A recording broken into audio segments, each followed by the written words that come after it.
works. I thought it was to stop the puzz and the buzz blowing into the mic. Well, it's supposed to have a little bit of effect on that, but it's more about keeping the distance the same. Yeah. Okay. Because people tend to talk like this, and their sound gets a little bit kind of crazy when they're talking like this. Seesaw effect. Yeah. Okay, I think we're live. Let's get this going.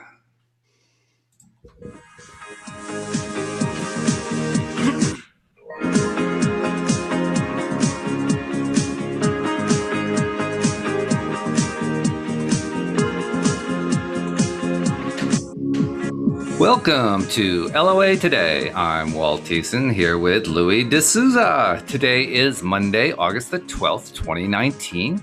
It is 8 a.m. in New York. That's 5 a.m. Los Angeles time and 1 p.m. London time. And if I can do my math, I believe that's 9 p.m. Tokyo time, and Sydney is at 10 p.m. But wherever you are in the world, thank you for joining us for another episode of LOA Today, your daily dose of happy. And we are going to do a new form of grieving today here on the show because Louis and I have both been through the loss of a major figure in our lives. I lost my mom, he lost his dad. And that's one of those situations where traditionally in most cultures, that's a time for grieving. It's a time for sorrow. It's a time for being really upset about what's going on and comforting people and so forth. And we've both been experiencing a lot of that from people we know, but we're here to tell you it doesn't have to go that way. And that's really the theme of our show today. And it's kind of a strange thing, isn't it, Louis? Because you and I both have an understanding of how the universe really is structured and how we all connect to it, and we really truly are immortal. We truly, this physical life may end, but we go on beyond that. We go through multiple living situations endlessly. We're constantly the creative otters of the universe, just playing and enjoying things and so forth. And that just doesn't jive with traditional religious viewpoints. It just doesn't work. Yeah, good morning, everybody. And I completely agree with you. It doesn't quite gel with a lot of people. But if you think about it, all religions kind of teach it. They teach you have a soul and it's immortal, but nobody believes it. Isn't that weird? I never understood that. I mean, how could they? On the one hand, they do teach it. You're right. They teach the immortality of the soul. And then they do their damn silly best to try to convince you that it's all a waste of time. It's like, I don't understand. Walt, they're dead. But we were both just talking just before starting the podcast about how we've both been experiencing people, very, well-meaning people, caring people in our lives, reaching out to us in our time of need. And I imagine your experience has been somewhat similar to mine in that I don't need the consolation. And I mean, they're well-meaning, that they care, and you thank them and you appreciate them, but you try to assure them, I really don't need it. Thank you very much. And they just give you this look like, are you sane?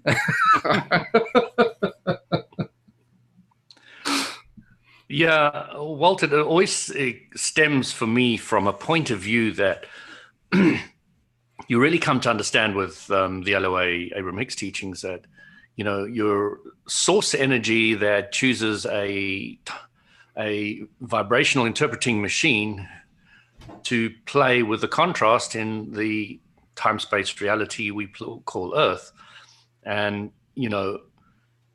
once you get that you are mostly non-physical energy, that you are source energy who is tagging along this little vibrational interpreting machine, then you kind of get where your parents are.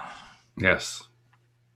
Yeah. You kind of get that you're now looking for their source energy to chat to communicate to be with. And you learn from Abraham that you can't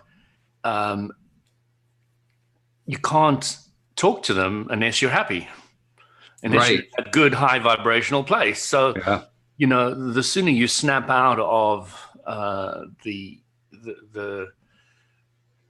feeling sorry for yourself, which I find is one of the biggest things I've experienced when I've lost somebody. It's not feeling bad for them or worrying about them or anything. It's just feeling that loss, They won't be there anymore. I won't be able to go home anymore. I won't. Right. Mm-hmm. Once you get over that, and if you have a strong love bond with the individual, you really can if you get to the high vibrational place, you can talk to them and you can have experiences with them. And, I've experienced that with some. As yet, I haven't had any with my dad.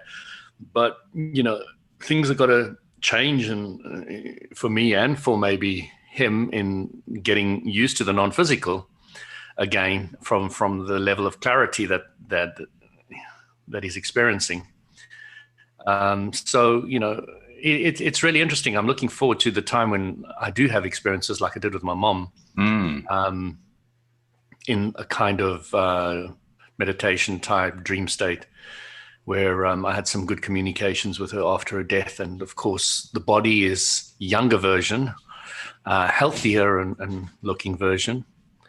And, it's really great. Just give me 1 second there.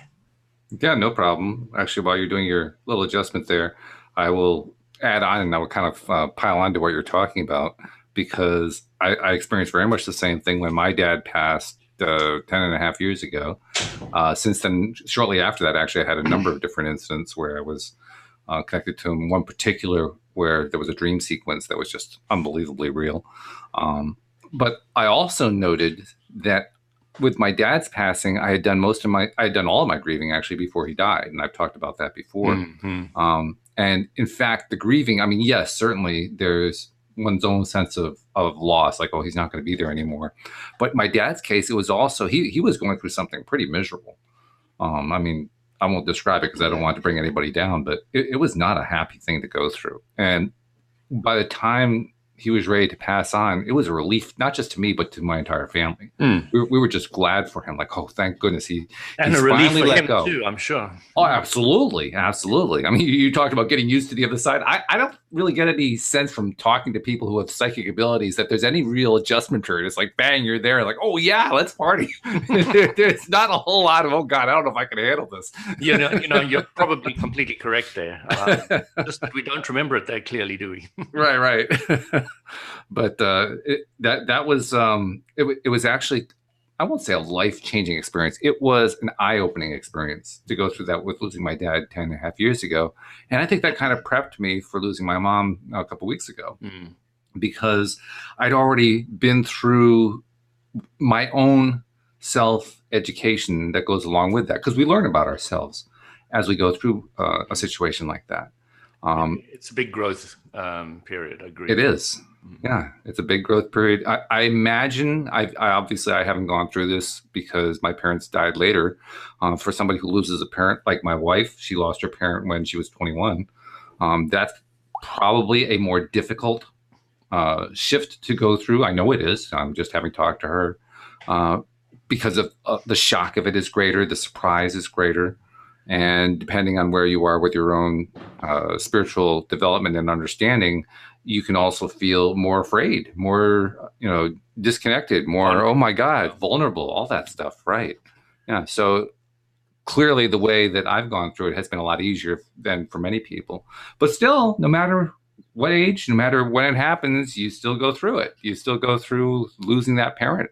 And when they're gone, it really comes down to, how do you feel about yourself? And that sounds so strange. It sounds so selfish to say that, but it really is true. How do you feel about yourself? Yep. You're completely correct. And when I realized that a younger person has a far greater effect, so it's just started raining. It's beautiful. And it was when Lady Diana died. Oh, yeah. I was absolutely gobsmacked at how the nation was taking it. Yes. I had not just the nation, that was worldwide. That wasn't just the UK. I mean, I was just looking at the UK TV, so it kind of felt UK-ish, but I think you're completely correct. I was absolutely blown away at the amount of emotion that you could feel without even turning your TV on or radio. You just feel it in your house. It's just, oh my God. Right. Yeah. They were so emotional from every level and every degree and every angle. It was just amazing. So, if she had died like the Queen Mother dies, I don't think you're going to have that kind of experience at all. But because I think she's in her hundreds already. So, it will affect a lot of people, but I don't think the whole world to the same degree, Right. Yeah, there was definitely a huge outpouring of emotion that happened with that event. And it happened, I think it came, like you say, from a lot of different perspectives, a lot of different reasons, a lot of different motivations. For some people, it was just the loss of who she was because she was such a giving person. For others, it was the horror of the paparazzi chasing her through the highways of France and in the view of many causing the accident. For others, it was the way the royal family reacted to it. For others, it was the way the population reacted in piling up the flowers outside of the gates of Buckingham Palace and the other place. I mean, it was different for every single person. Yeah. It was an amazing experience. But I wanted to talk about my dad because before, say a week or two before he died, I had this dream with him, and it was a lovely dream. And I had a strong impression that I should speak to my dad. And my sister was going into hospital because he was intensive care. And I said to her, I want to video conference with him. So he saw me, and he had been very out of it, so he didn't really recognize anybody and all the rest of it. But he saw me on the picture on the screen, and he said to me, "Oh, King Louis." You know, I've jokingly called myself King Louis for a long time. I've explained that story to you once. And he said, "King Louis," and I was like, "Oh, so cool." What better could he have said? And you know, that really stuck in my my memory as probably, you know, the last time I chatted to him. Sure. And a very special chat to him while he was still just lucid enough, right, to be communicated with. So I was really, really, really grateful that my sister put me on the video conferencing with that little call with him. That's fabulous. Then I showed him my daughter, and he said Isabel, so he recognized her too. And that's why I stopped just now. My 3-year-old was just bouncing through the door there, completely naked, so I was hoping she didn't come on the video. Yes, we do try to remain G-rated wherever possible. But you know, it was interesting that seeing me triggered his memory and his understanding of who you're speaking to, which was really, really nice. One of my fondest last memories of him will be him calling me King Louis. So yeah, sure. What a great send-off that is. That's fabulous. I've also I've been intrigued over the years by what psychics tell us about what it's like at the point of transition. What Abraham themselves have told us. I mean, first of all, they have a great little private joke that they tell, which is that they refuse to treat death seriously, so they call it croaking. Yeah, absolutely. I love that. They don't want to give it any respect at all because they figure we humans give it far too much respect. We're far too respectful of it, and from their perspective, it's not that big of a deal. It was very funny, Walt. Somebody was sitting in the hot seat with Abraham, and they was saying to Abraham, "But you don't understand what it's like to die." And he said, "Who do you think you're speaking to?" Yeah, right. Oops. Oh yeah, right. Sorry. Yeah, it's an amazing thing to know that the answers that psychics get. I was one who never really bought into psychic phenomenon for the longest time, and now I'm truly much more buying into it. And the answers they get, the impressions they get are so consistent from one person to the next. It almost makes you wonder, are they just reading each other's books? Because they're so consistent, you know? So do you understand why they're consistent? Well, yeah, they're getting the same answers. They're getting the same impressions. They're getting the same stuff. Because man has been thinking about it that way, and therefore it's manifesting. Mm-hmm. The more and more people think about it, the more it's going to manifest in that way. Yeah. You actually think about it. There was this book I read recently, and I was fascinated by it. It's probably the best kind of sci-fi Dungeon and Dragons soldier, you know, kind of old book that I've ever read. The Name of the Wind by Patrick Rufus, a fantastic author. Absolutely amazing. He went to this tribe in the middle of nowhere, and he was learning magic and all the rest of it. But one of the things he did was the magicians could create magic using Allah. They used the word Allah, which is interesting. They used the Muslim name for God. But what he described the word Allah meant for him, And I can't remember because I wasn't reading it. I was listening to it. If it was spelled the same as Allah or it was spelled differently, it was probably spelled differently. But I just liked the idea that he had linked it to the word Allah because with God. But he was portraying a fascinating concept, is that they could create magic by keeping a visualized image of what they wanted very clearly for as long as they could in their mind, consistently and stably. And that was perfecting your Allah and having strong Allah. Your ability to do step one well so that it manifests. Yeah. With enough passion and focus. Right. And I really like that from an LOA point of view when you're creating your Allah. I kind of going to use that word now as well. It's the word of the week. Okay. So you get your focus right. You're really clear and you hold it for a long amount of time of what you want. And I phoned my wife the other day and her manager picks up the phone and says, your wife's a witch. Because she heard my voice and she immediately knew it was me. And she said, your wife's a witch. I said, what do you... no, I said to her, isn't it great to be married to a witch? And she didn't quite know what to say to that. But I knew what she meant. But because my wife said to her, that's going to be Louis phoning now. Okay. All right. So that's the qualification for being a witch. I'm glad to hear it. I never knew what the qualification was. So. Well, a good witch, I suppose. Right. She manifests so many things at work that she wants me to go in and do a focus wheel for training the senior staff there. So I'm quite looking forward to going there. Oh, no kidding. Yeah. Oh, that should be fun. Oh, that's good. Something else I wanted to talk about in relation to the passing of our mutual parent, or our relative parents, I should say, which I guess they are relatives now that I think about it. But is that you're talking about going back to Abraham, or you're talking Abraham Hicks? I guess a little bit of both.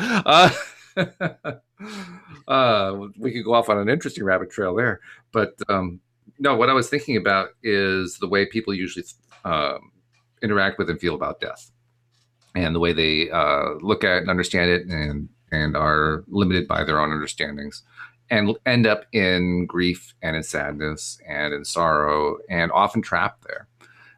And I know this sounds a little bit strange to bring up perhaps to some listeners. I think most of our listeners will understand where I'm coming from here, but I just am, I don't know what the word is. I'm not entranced, but fascinated, I guess, is probably the best word. I'm fascinated by how easily we can attach ourselves to that kind of I don't feel good mentality. We're really, really good at it.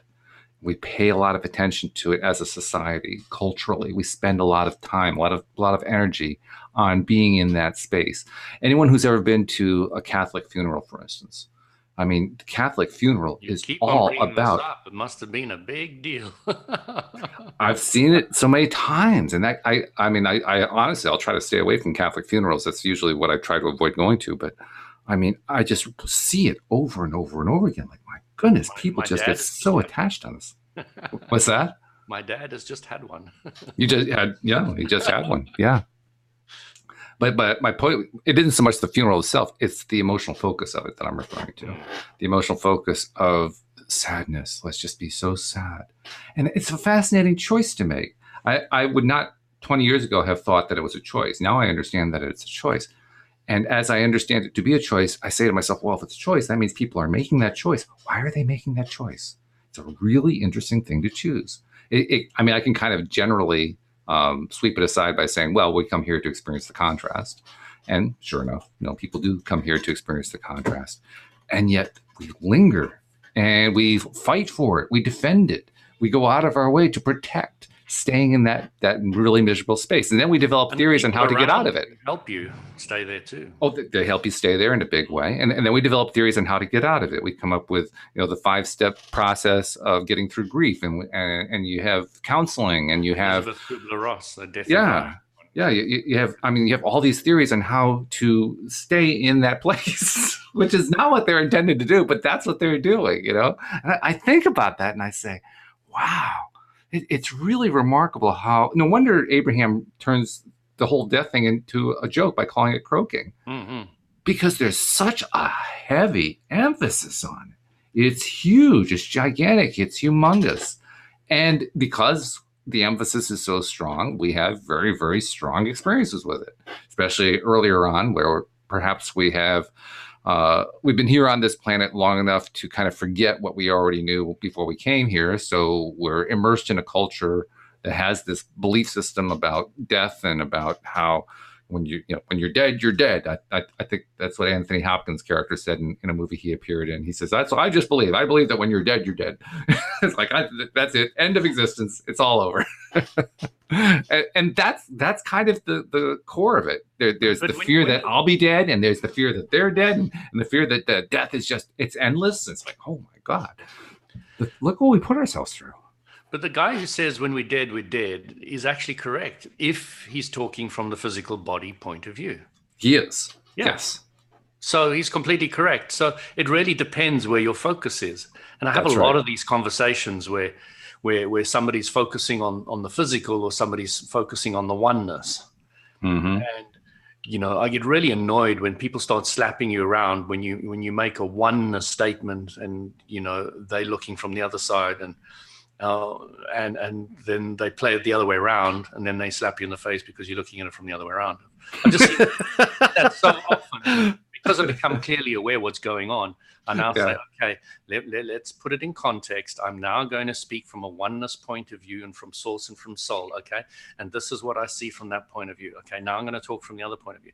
This is what I see from the physical time-space reality. And yes, there is time and there's space and there's reality here in a different form. So I'm making it clear which side I'm speaking.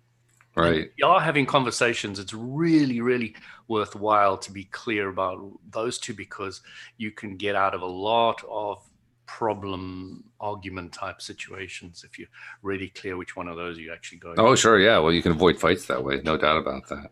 Yeah. I think what I was referring to, though, is the emotional choice, the choice of staying in an uncomfortable emotional state. That's the thing that fascinates me, that people do that. I hear you, Walt. It's just never been my experience that those around me that have gone through that. I just haven't experienced it. So okay. I have seen it on TV and in movies and things like that, but I've never seen somebody be so traumatized by a death that they have, wallowed in it. Even I know people whose children have died. I've just never seen it. It shows up in a variety of ways, and usually it's well hidden. You have to kind of be open to seeing it before you finally start to see it. My mom experienced it when my dad passed. If you had we did ask her. If you asked her, within a few months after he passed, how she was doing, she was fine in her view, but she really wasn't. Right. Because there was a lower level that she wasn't really going to, sort of what we'll call a subconscious level, where she was angry. And she was frustrated and all that negative stuff, that really uncomfortable stuff was going on, and she wasn't acknowledging it. Do you think a lot of that stuff that people go through, Walt, is related to the lack of understanding and knowing of what is beyond the physical? I don't know the answer to that. I think that certainly there is a better value in understanding what you just described from the Abraham Hicks perspective than from the religious perspective. Because I think my mom, for instance, believed very strongly. She was a very religious person, and she believed very strongly from a religious perspective in what they'll call the everlasting life perspective. Right. Yeah. Right. Okay.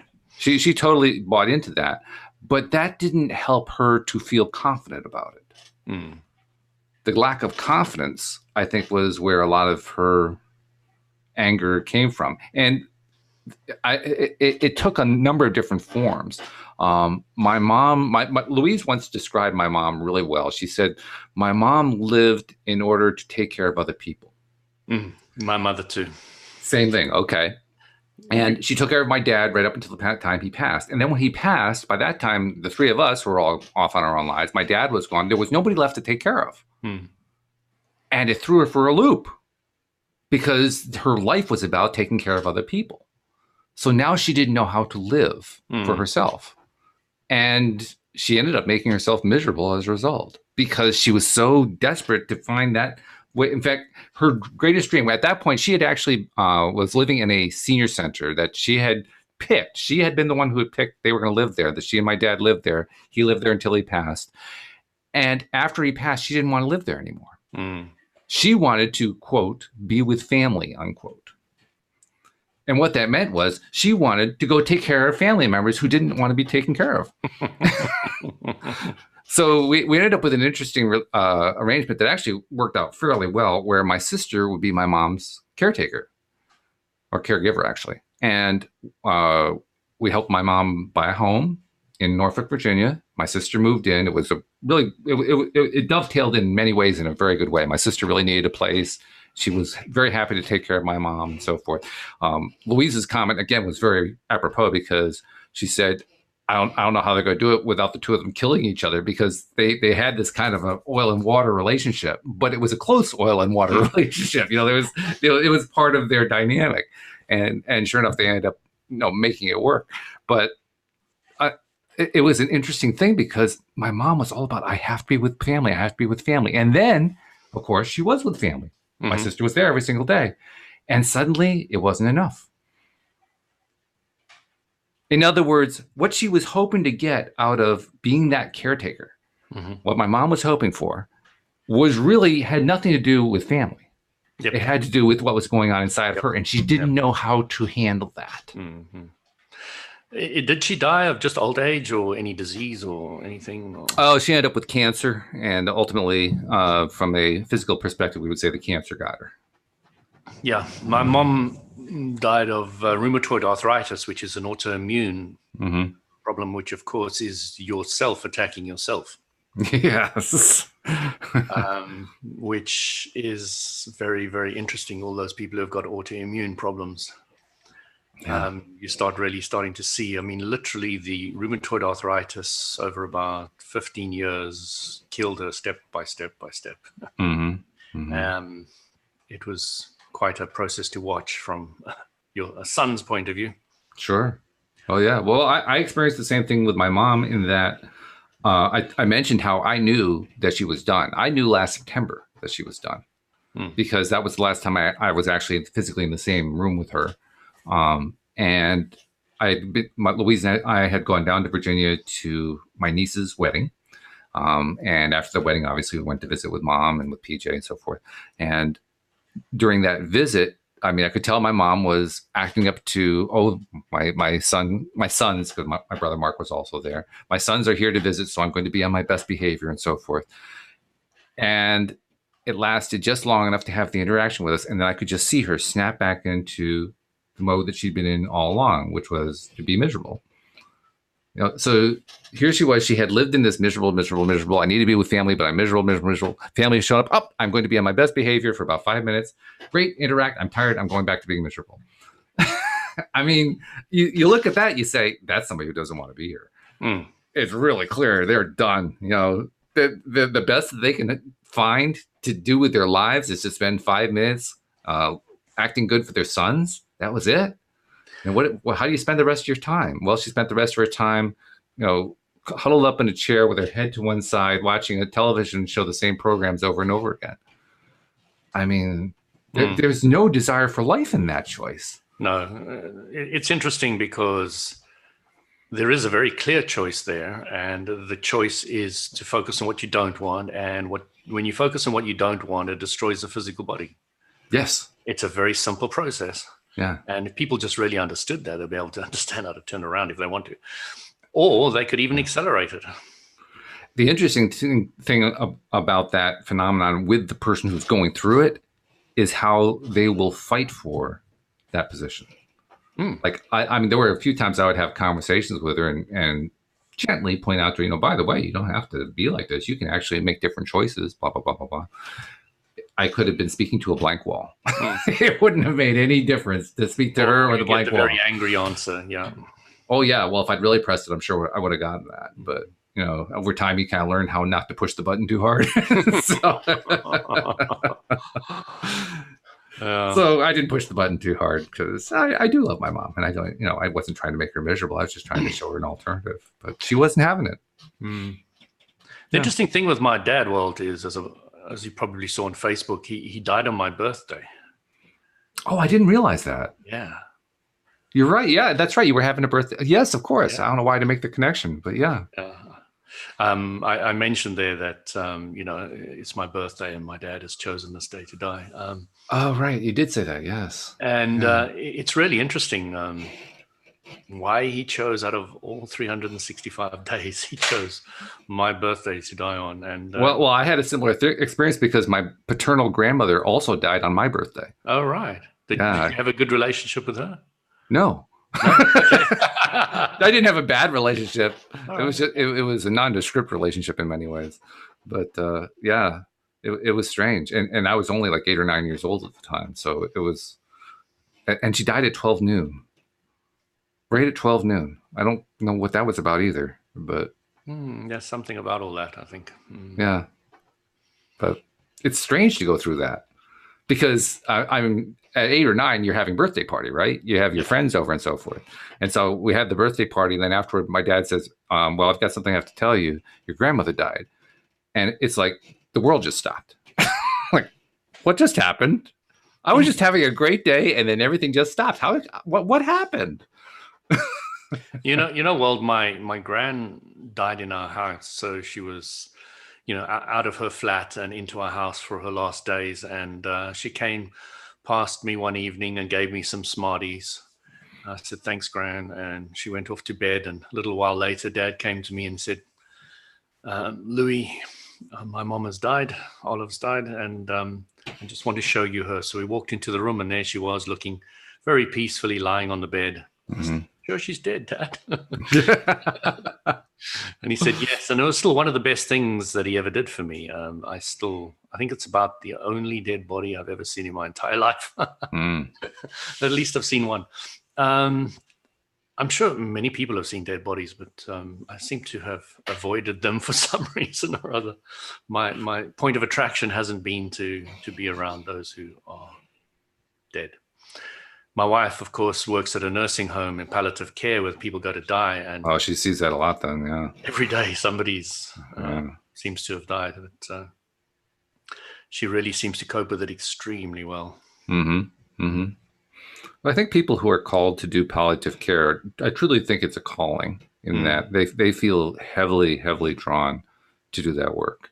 And I can't say that I truly understand the reason. I mean, I can have it explained to me. Patty Framo, who was once one of the co-hosts here, does that kind of work. And she once explained it to me what it was like for her and what the meaning was for her. And I could hear her words and I could, appreciate what she was appreciating because I could appreciate her. But the experience itself, it doesn't resonate with me. And that's what makes it difficult for me to understand. Why do they do that? I don't know. They just do it because they like it. Yeah. It's been quite interesting because I've been feeling really good since my dad died. Isn't that an interesting thing? So alive and so connected. I have felt the same way since my mom passed. Yeah. And it's just, am I allowed to feel like this, Walt? I know you can tell me so.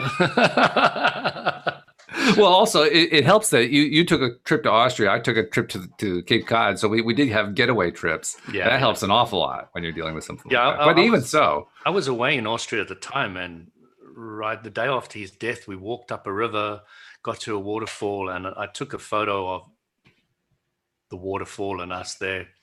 And I put it onto my family group on WhatsApp, and I said, "Hey guys, this reminds me of Dad because we went hiking and camping all our childhood." Ah, yes. And you got some really good positive feedback from those pictures, Right. Yeah. And it was just nice, very pleasant.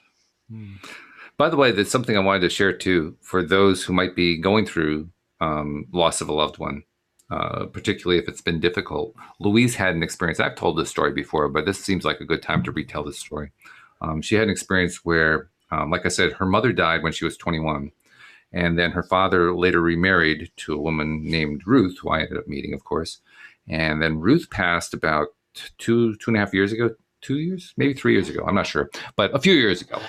And about 6 months after she passed, Louise was in our living room and she was looking very sad and like she needed help, And so I asked her what was going on, and she said that it kind of hit home that she used to have a phone conversation with Ruth every Wednesday night. That was the night to call Ruth, and actually to talk to other people in the family and so forth by phone, but particularly to have the conversation with Ruth.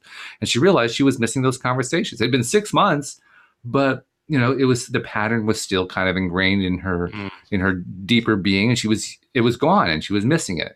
And so she was starting to feel really sad and missing Ruth, and which was really fascinating because early on the relationship was terrible, but they managed to turn it into a good relationship by the end of Ruth's life. And it was a rough thing for Louise.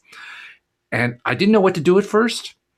And then I just went with something that came to me. I didn't give it any thought. I just went with it because I was at that time practicing going with what my inner being was telling me. So I said, okay, I'll just go with this.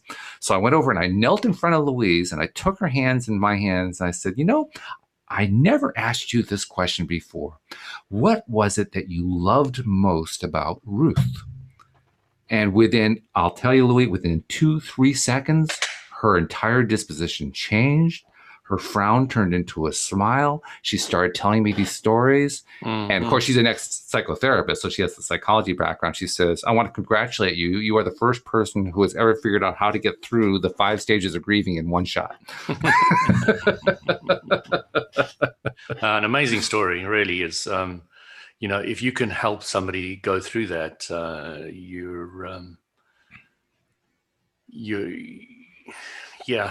it's a nice place to be able to do that.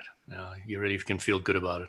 Well, it was a wonderful surprise because I didn't expect that. I didn't expect anything. I didn't know what to do to help. And so when I got that reaction and that response, I said, whoa, I've stumbled on something here. Focus on the love. Focus on the love. Stop focusing on the loss. Wow. Who knew that was that powerful? Focus on what you want, not what you don't want. That's it. And it's such a simple statement from Abraham Hicks and said millions of times, and I've used that approach, by the way, with other people who have lost loved ones. I mean, absolutely. Louise's sister lost her husband shortly after that. And I used the same thing with Lee. And she was in the same kind of space. She was in that really unhappy space. The funeral was past. It was a Catholic funeral. We were past that stage, and we're just kind of sitting in like a reception kind of environment. And you could tell Lee was just kind of drained. And I just sat down next to her and I said, I never really got to know Joe, which is true. I never really got to know him at all. The only time I ever talked to him was at my wedding for about 3 minutes. I never had a chance to talk with him, which sounds strange, I know, but that was just the way it worked out. So I said, I never really got to know Joe. Tell me about Joe. What did you love so much about him? And it was the exact same experience. Her face turned from a frown to a smile. She started relating stories about how he made her laugh and how they met and what happened that led up to getting married and having a family. And her whole demeanor changed in that one conversation. And I said, damn, I'm onto something here. All you have to do is remind people, focus on what you really, really love about the person you lost instead of the loss. And your whole experience changes on a dime. What you're taking is a good vibrational memory and bringing it into the present, which is raising your vibration. So from a clinical break it down point of view, that's really all that's happening. Well, it's a tool. It is. Anytime and any day. You can do it right now. Take something you love and bring it to the fore. It just seems like all isn't a big enough word. You're like, all, that's it? Just all? Yeah. But no, you're absolutely right. That's exactly what happens. And in happening that way, I guess it's just one more reminder. We are constantly learning. Those of us who are practicing being deliberate creators, we're constantly learning and reminding ourselves how to shift, how to pivot, and when to pivot, and in what way to pivot to that which we most like, to that which we most prefer, to that which feels good. And every time that we learn more about doing that and have one more experience doing it, it has an impression on us. I think that's really what I'm telling about when I tell that story.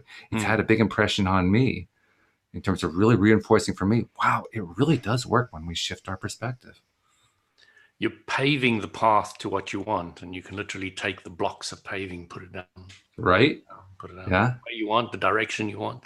Like building the road as you're walking. Yeah.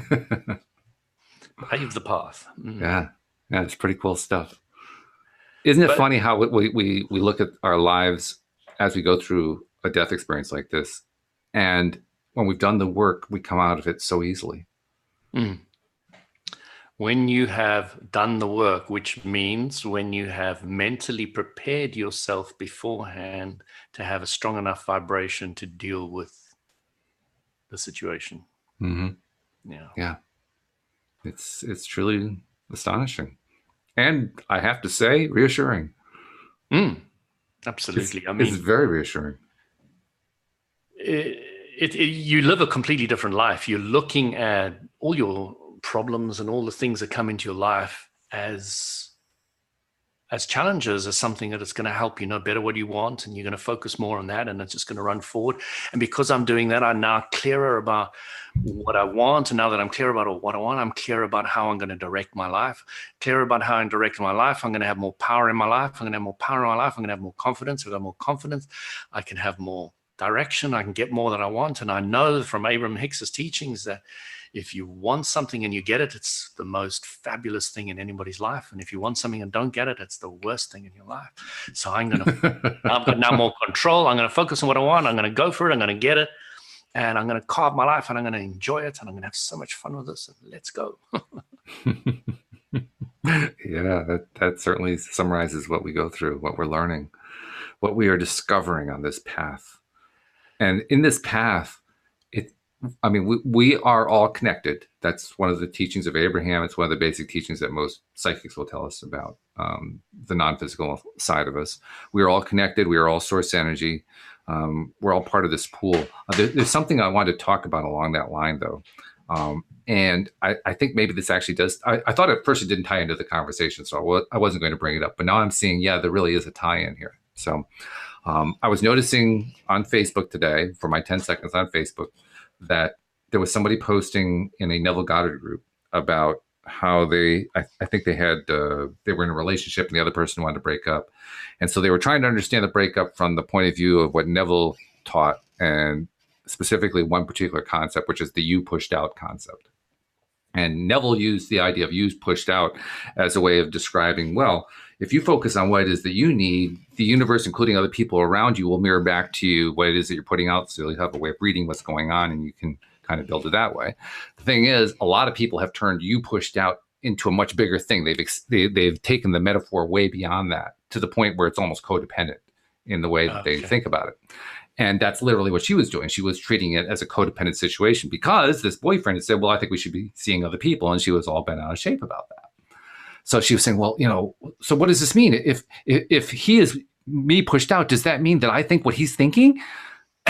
Like, oh God, wow, you really wrapped yourself up into a knot here, And it just reminded me of how, first of all, we can get ourselves easily tied up into that knot. But secondly, if we just let go of all of the stuff that we're trying to, we have all these little methods and processes and so forth. We just kind of let go of that and just go back to, what do I prefer? What feels good to me? Let's stay focused there.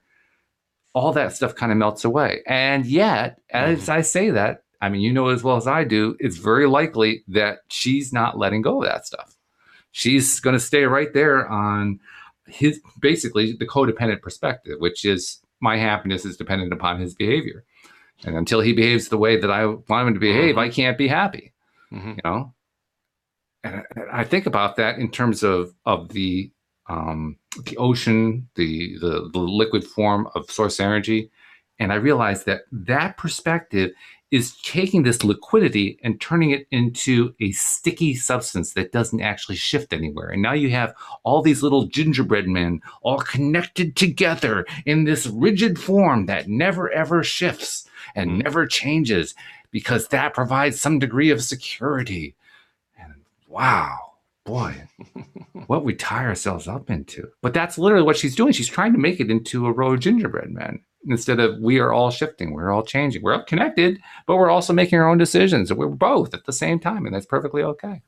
I said to quite a few people in my life, I said,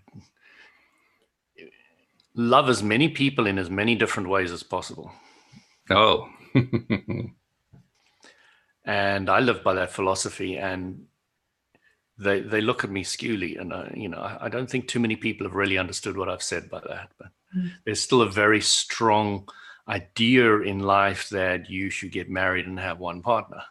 Oh yeah, that's a strong thing. It's a very, very strong thing, and I feel it is incredibly limiting to the amount of possible relationships you can have if you want to tie yourself down. And you don't have to look at it as a tie. It could be such an incredibly powerful, beautiful relationship. Absolutely. Nothing else. We've both chosen it. That, most people don't actually land up in that situation, to be honest. We would love to say we do, but many of us don't. So, find love wherever you can. You can find it with your children, with your friends, with your neighbors, with anybody. Just love and love and love everywhere, in any way, in any shape and form you can. And I strongly believe in that.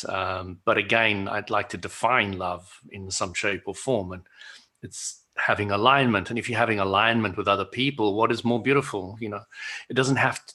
That's why I think the love as a word is a bit screwy, and it's got too much connotation on lack of love instead of love. So the word is vastly biased on the negative side rather than the positive side. Very often. So, I love the idea that Abraham brought up, the idea of alignment and what alignment really is. What makes you happy? Right. Yeah. And if you follow that and you get into that happy place, the universal law of attraction is going to bring those other people to you. I've had some incredible relationships with people who have flitted in to my life now and again. It's just been incredible. I'm going to take that connection you made between love and alignment, and I'm going to take it a step further by referring to an old piece of poetry by the Beatles.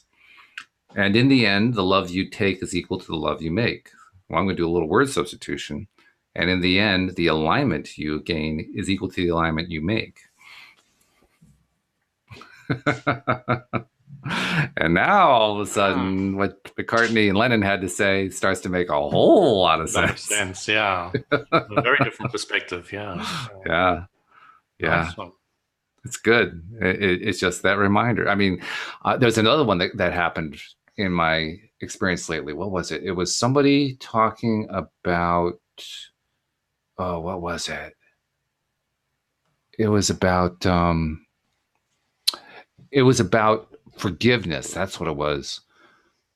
There's that Hawaiian thing, Ho'oponopono, something like that. I can't think what it's called, but it's basically the idea that Joe Vitale, who was in The Secret, has helped to perpetuate, which is there's a 4-statement sequence that you go through if you want to bring peace to an environment, particularly an environment where there are other people who are out of alignment, not feeling good, and so on and so forth.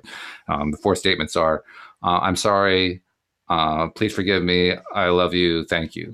And you're supposed to repeat those over and over again, which there's some merit to it. I can see some merit to it. But the part that really stuck with me about it was the idea of forgiveness, because so often, and I was certainly one of these people, forgiveness is a difficult concept because you're saying, well, please forgive me. Who forgives me? Well, for most people, it's God, please forgive me. Mm-hmm. And that threw me for a while until I understood the Abraham perspective, which is we are source energy. We are God, in a sense. We are the creators. So now I can phrase it as, please let me forgive myself. And when I phrase it that way, now I understand what I'm really saying is, let myself off the hook. Be kinder to myself. Dare I say it? Be loving toward myself instead of being so critical of myself. And in the process of doing that, I accomplished the one thing that I want more than anything else, and that is to let go of the stuff I don't want. Well, Abram's not a big fan of forgiveness. She talks about the AA 12 steps and saying that, one of the 4th step or something is to go to all the people you've offended and ask for their forgiveness or something. Yeah. And I'm with him on that, by the way. And they're fully against that concept. Yeah. And once you understand the reasoning behind it all, it's very simple, because if you are focusing on what you've done wrong, the universal law of attraction is just going to bring you more. That's right. Exactly. Yeah. It's very simple. So yes, you can say, I did this wrong within less than 14 seconds. And then all you can say to yourself, you don't have to tell anybody anything. All you have to say is, Wouldn't it be nice if I did it better next time? Yeah. Wouldn't it And be nice if I did that it to me this is way? the ultimate. That's truly what real forgiveness is all about. Exactly. Forgiveness has nothing to do with somebody Another else. person, yeah. Yeah, it has absolutely nothing to do with anybody else. It has to do with you and you. And if you're willing to forgive yourself, what you're really saying is, I'm willing to make another choice. I'm not willing to be stuck on that old choice anymore that I don't like, that I insisted on focusing on for all this time and making myself even more miserable about the fact that I don't like it. Instead, I could say, I forgive myself for that one. Well, I'm just going to let that one go today. My mentor gave me the Course of Miracles many years ago, and she pointed to the chapter on forgiveness, and it was the only one I ever read. Okay. But I remember the first line. It says, there's nothing forgiveness cannot give. Okay. And I like that idea. When you forgive yourself, when you focus on what you want, there's nothing that can't heal. This is true. It is true. Yeah. Interestingly, too, Abraham talks about how our vibration will affect other people. Whether it's positive, negative, good feeling, bad feeling, our vibration will affect other people. And other people's vibration will affect us to whatever degree that we have not yet taken active control consciously of our own choices about how we're going to respond in any given situation. So, there is going to be that kind of impact. And they talk about how if you focus on what you like and you focus on being in that high vibrational state of, you're always focused on what you really prefer and what you like and what you enjoy, you're going to have a positive effect on everybody else who you interact with, or even people that you're not interacting with who are just kind of in your general environment. And that is also, to me, it's one of those things that you can turn that into something codependent really quickly. But if you don't go that far down the path and you just leave it at, yes, I have a positive influence on others, that's really a wonderful thing. Because that's what the whole Ho'oponopono thing is all about. It's about, I'm going to put out there a better vibration and I'm going to positively impact others. And indeed, that's what has happened. There are examples. There's one very famous example of a psychiatrist who adopted that methodology, that process, while in charge of a psychiatric institute. And this was an institute that had high levels of violence. It had a really terrible track record. They were thinking about shutting it down. It was just a really, really bad situation. And all he did was go into work every day and look at the files of all the inmates and just repeat this pattern, the 4-phrase process over and over again, getting himself into a good vibration as he focused on each one of these. And apparently within like a year or two, all of the psychiatric conditions cleared up. The people emptied out. And they did close the thing down, but not for the reason that they had previously had in mind, because they didn't need it anymore. It was empty. It was empty, simply because he changed his vibration and the way he was thinking about the people who were there. And that, to me, is the great lesson of it. It isn't so much the method.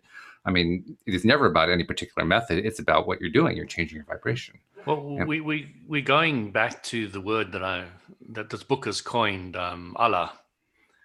So when you clear on your focus of what I like about Walt is going to give it to me. Yes. And when I'm clear about what I don't like about Walt, he's going to give it to me. Isn't that annoying? So we got to get our Allah focused in the right direction. Yeah, right. To what we want. What do we actually prefer? Yeah. It all, Abraham really had it nailed. That's really what it comes down to. What do you prefer? What do you like? Focus there and you're good. Use your emotions to guide you, because it'll take you right to the door, to the bottom of the mountain. It'll show you the mountain. It'll help you climb the mountain. It'll get you to fly. I remember, too, the first time I heard that, I asked myself, well, how are my emotions going to show me that? If I'm feeling bad, I'm feeling bad. So what? What's the point? It didn't seem to me that the emotions are showing me anything. They're not doing anything for me. They're just emotions. Little did I realize that what was actually happening was I was helping to develop my own conscious ability to recognize what it is that I liked. Nobody was encouraging you to go into revenge, were they? Well, actually, a lot of people have encouraged that, to be perfectly honest. Culturally, oh, yeah. I don't know if I want to meet your friends, Walt. Not so much my friends, just people. You live in society. You look on at look at the news, look at politics, look at, entertainment, look at Facebook, look at all the stuff that's out there. There's a whole bunch of people that are pointing at, we got to get back at this. We got to stop this. We got to do something. If they only know what they really had to do, it would be too simple for them to get their head around. They wouldn't have to wear plaques. They wouldn't have to go jump up and down and do industrial aerobics outside buildings. They wouldn't have to... Industrial aerobics, I like that. You like that one? Phrase coined in South Africa. That's a great phrase. I like that phrase. Yeah, industrial aerobics. That's good. I'm glad you worked out what it was. Yeah, that's good. That's really good. I had never heard that one before. When I first heard it, I was in tears of laughter. But they just have to spend time thinking about what they want. That's it. It's so difficult, Oh my gosh. That's fabulous. And then it beautifully describes what so many people do. Exactly. It really does. Talk about getting exercised about something. Exorcism. Yeah. Exorcism, right. We will exorcise this. I've seen somebody else post something about, I really want to attract driving somebody away. I mean, they literally said it that way. Yeah. I want to attract driving someone away. And you say to them, oh, you know how you do that? You just get really focused on where you want to go and they'll vanish. They often can't even hear that. Can't hear that. It's just, wow. Yeah. Just amazing. Actually, I saw somebody saying that she didn't like insects. She didn't like bugs. So she wanted to make the bugs go away. Yeah, I've seen that with one of the children. I can't stand these wasps. Get them away, get them away, get them away. And they were only around her. Everybody else was fine. Mm-hmm. Yep. I've experienced that myself. I mean, I had a pretty bad phobia of insects, particularly when I was younger. And it took me a long time to just let go of insects. I mean, not realizing that's what I had to do. I mean, for the longest time, I was trying to do what they were doing. I was trying to push the insects away. Like, go away, get out of here. Do you know, my sister did an incredible thing for me. She said to me, I said, I'm scared of the dark when I was a little boy. And she said, Louis, I made friends with the dark a long time ago. And I was sitting in my room thinking about this concept. Made friends with the dark? What? And then I started realizing when it's dark, you're protected by the dark. Nobody can see you. Ah, yes. And, I started going through all this and I started conquering my fear of the dark based on that one principle. Then I realized I was scared of rock climbing. So I went to the bottom of a waterfall by myself and climbed up the slippery side of it all by myself. And I couldn't go down again because that was literally too scary. And I was forced to carry on up and up and up. And if I'd fallen, I'd be dead today. So, rock. So I guess we can infer that you made it. It's a ghost in front of you, Walt. Well, I have to say, it's a fantastic simulacrum. That's what it is. Very powerful ghost. Quite convincing. Hey, before we go, I want to make sure I remind people about becoming subscribers of the podcast because, first of all, we know about 85 to 90% of our listeners are subscribers, but the other 10 to 15%, we want to encourage them to be a subscriber as well. And it's really easy to do. We are literally on all of the major podcast services. So you can just do a search for LOA Today. But if you really want to make it simple, just go to the homepage of our website, loatoday.net, and you will find instructions right at the top of the page for becoming a subscriber. And then once you subscribe, of course, share the fact with other people who you think might be interested so that they can get their daily doses of happy as well. Because we want to spread the happiness and spread the joy and spread the ability to choose what it is that you really love in life on a day-to-day, hour-to-hour, minute-by-minute basis to as many people as we can. We want as many people as possible to have that knowledge and that understanding. So, and to experience the joy because we have a lot of fun doing these podcasts. So become a subscriber, share that fact, and feel free also to subscribe to us on YouTube, because we live stream these to YouTube as we record them. And you just go there, do a search for LOA Today podcast videos. Will pop right up, subscribe, and then hit the little bell icon next to us so you can get notified every time that we are live and every time that we post something. And those are our messages for the day. So thank you, Louis, for sharing your experience with me as I'm experiencing my experience of losing a parent, and recognizing that too. And recognizing that, this is actually a good thing. We're going through good stuff here, which is not the way people often think about it. But you know what? We are going through good stuff. Going through the best. I love it. So I just wanted to say thanks to all the listeners. Take care. And as I always say, carpe diem, go seize the day. Seize the day. Yeah, I like that phrase. I'm glad that you picked that one up.